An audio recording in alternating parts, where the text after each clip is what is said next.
ఒక 2 నిమిషాలు అయిపోయినాయి.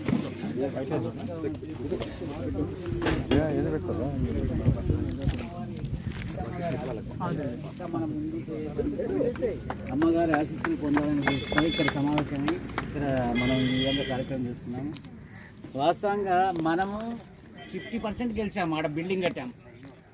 ఎవ్వరు కూడా కాదనలేరు. ఇప్పుడు ఊరోళ్ళందరూ తెలిసింది ముదిరాజు భవనం అని, దాని గురించి ఏం డౌట్ లేదు. అందరూ అంటున్నారు ముదిరాజు భవనం ఇడాని, దాని గురించి ఎవ్వరూ సందేహించాల్సిన అవసరం లేదు.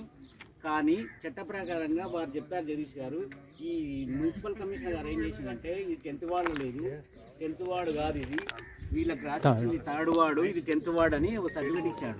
అది ఎలాంటి ఆధారం లేకుండా ఇచ్చాడు, చాలా తప్పు. తర్వాత వీరు ఏం చేశారు, రైట్ ఆఫ్ ఇన్ఫర్మేషన్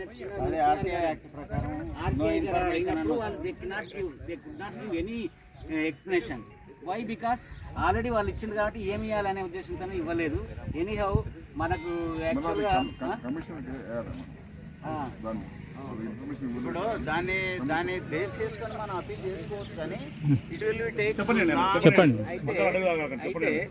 అయితే మనకు 2 writ petitions 4 writ petition dispose చేసినప్పుడు మనకు అవకాశం ఇచ్చారు మనం అప్లికేషన్ పెట్టుకోమని. ఇది రీజన్ బెంచ్ రివోకేషన్ చేసింది కాబట్టి again you have to apply బరాబర్. అది ప్రాసెస్ ఉంది అంటున్నారు జగదీష్ గారు. మరి అది వారు మన ఎమ్మెల్యే గారు కూడా మనకు సహకరిస్తారు ఈ విషయంలో. వాస్తవంగా నేను చెప్పేదంటే వాస్తవంగా మనము ఆడ బిల్డింగ్ కట్టున్నాము, కట్టినామని తెలిసిపోయింది, నో డౌట్.